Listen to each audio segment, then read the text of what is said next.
Olá pessoal, aqui é o André Faria, sou diretor de tecnologia da Bluesoft e eu quero te convidar a conhecer o Acelerato para você poder organizar melhor o seu backlog e acompanhar a evolução do seu projeto num Kanban virtual. Entre agora mesmo em acelerato.com e crie sua conta. Aproveite o papo reto.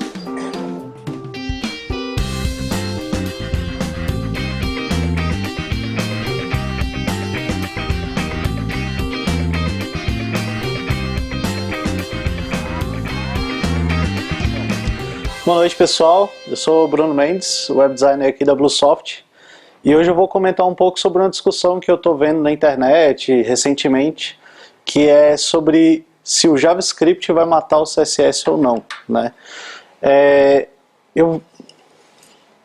Tá bom.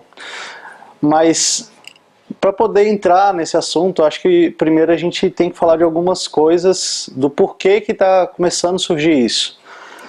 Um dos motivos é o surgimento do React e de outros frameworks que estão trabalhando na parte do front, de JavaScript e tudo mais. E o que que ele faz, né? O que que ele é?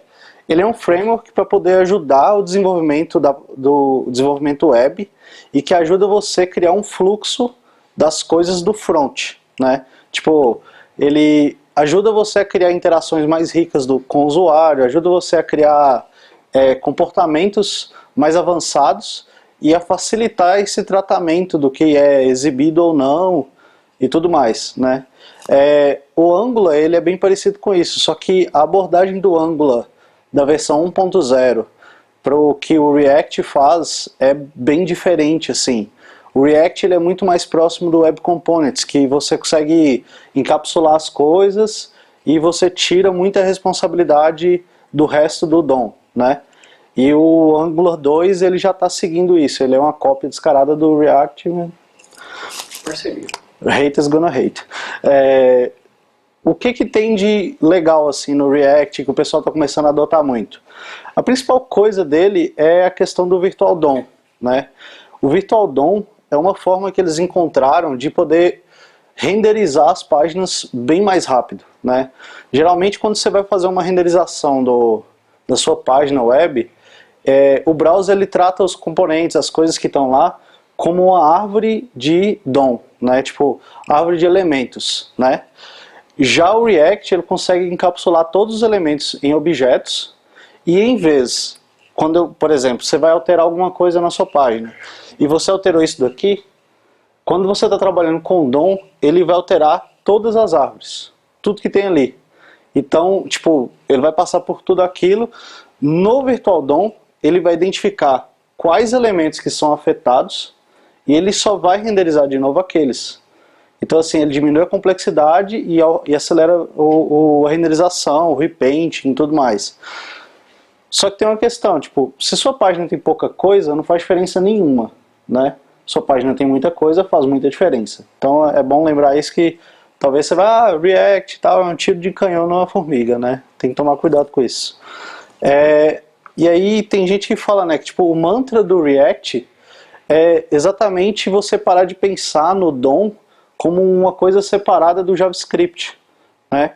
Que o DOM é do browser, isso, aquilo, outro, mas no fim das contas a gente com o JavaScript a gente está acessando o tempo todo, está podendo manipular as coisas.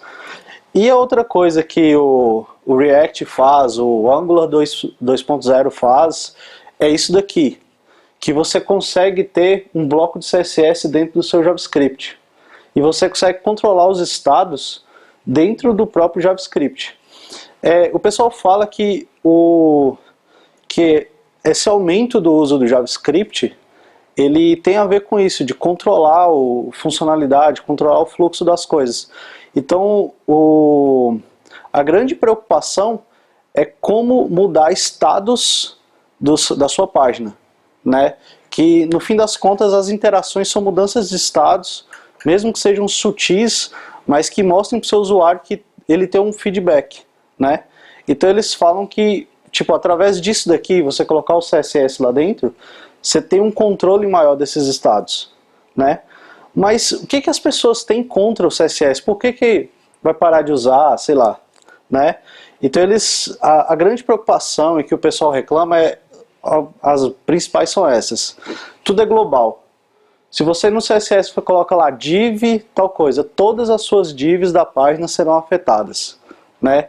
Se colocar H1 e colocar uma cor vermelha, todos os seus H1s vão ser vermelhos, a não ser que você crie uma regra que seja mais específica, certo? O CSS ele cresce com o tempo, e cresce muito, né? Tem situação que você vai entrar num sistema que tipo, ninguém nunca parou para poder refatorar o CSS, e você tem um arquivo ali de 150 mil linhas, né? Que tipo, graças ao cache você não tem que ficar carregando toda vez, mas a primeira vez que você alterou o CSS, o usuário sofre com aquilo. E é mais difícil de alterar. Você vai querer refatorar uma coisa para poder diminuir, você não sabe se vai alterar, se vai impactar em outra página ou não. Aí vem a questão de que com o JavaScript você tem coisas mais dinâmicas e você consegue tratar melhor estados e tudo mais. E o CSS normalmente não tem isso, né? Tá bom. E o que você pode ganhar colocando o CSS dentro do JavaScript? Você vai ter essa questão do cascadeless, que é tipo assim, só a partir daquele bloco que você renderizou que o CSS vai influenciar, né? Dele para fora não influenciaria em nada, né? E tudo é JavaScript. A pessoa gosta de JavaScript, ela já vai conseguir continuar controlando a partir dali, né? E você pode criar coisas dinâmicas. Então, da mesma forma que você troca valores do JavaScript, você trocaria os estilos que estão naquele elemento. Aqui, por exemplo, é um exemplo que eles falam, tipo, de mudança de estado quando o cara está digitando uma coisa, que é exemplo do Twitter, né? Mas se eu entrar nessa onda, eu vou ter que parar de escrever CSS? Era uma pergunta que o pessoal se fazia. Não, porque tipo, se o React é do Facebook, ele usa o React e ele ainda usa o arquivo de CSS numa boa, o WhatsApp Web também está na mesma, eu não acho que eu não tenho que começar a criar moda, sendo que nem eles estão preocupados com isso. É possível, mas não tem que ser regra, né? E o que o pessoal da internet, o que os gurus têm falado disso?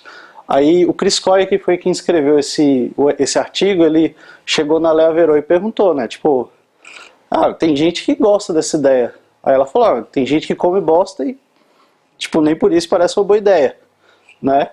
Então tem que tomar cuidado com essas coisas. Só que aí eles falam o seguinte, tipo, a questão do CSS é para poder alterar estilo e, tipo, é para estilizar. Então, separation of concerns. Tipo, cada coisa no seu lugar, cada funcionalidade, cada um com a sua responsabilidade, né? A gente tem que tomar cuidado para não ficar misturando demais, né? E a outra questão, tipo, que é interessante levar em conta é que, tipo, o CSS, ele tem os níveis de importância e tal, eu esqueci o nome. Especificidade, né? Que funciona assim rapidamente para quem não conhece. Daqui para lá vai crescendo. Quanto maior a quantidade, mais importante é. Se você tem no seu CSS uma tag, tipo div, cor vermelha, e você tem um outro lá, class test, cor vermelha, o que é teste, ele tem mais importância.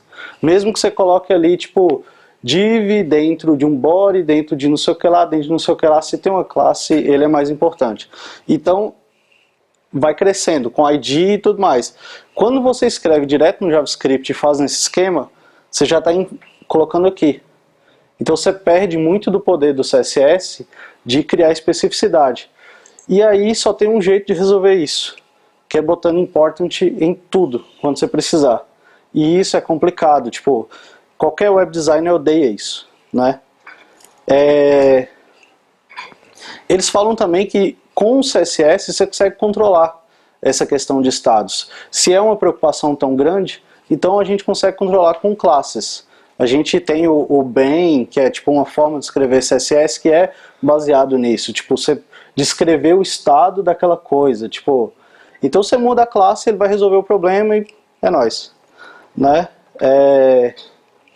E o CSS ele tem seu sucesso porque ele é simples.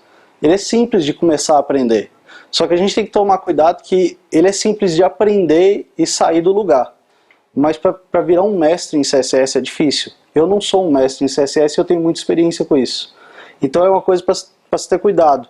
Porque você vai ter a curva de aprendizado do CSS, do React, que é uma coisa nova, e você vai envolver duas coisas que têm uma curva de aprendizado complexa, né? E vai gerar um monstro, um problema, né? E se você começar a estudar as coisas novas de CSS, muitas delas vão resolver todos esses problemas que o pessoal está discutindo.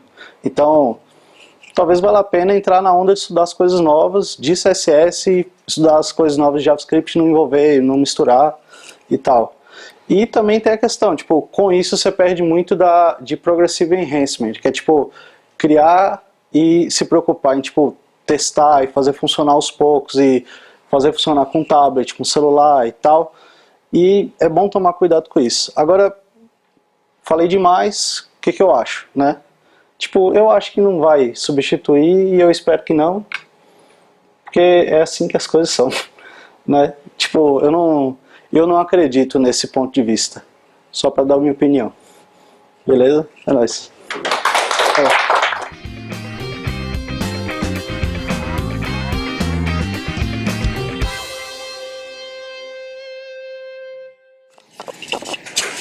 Pode?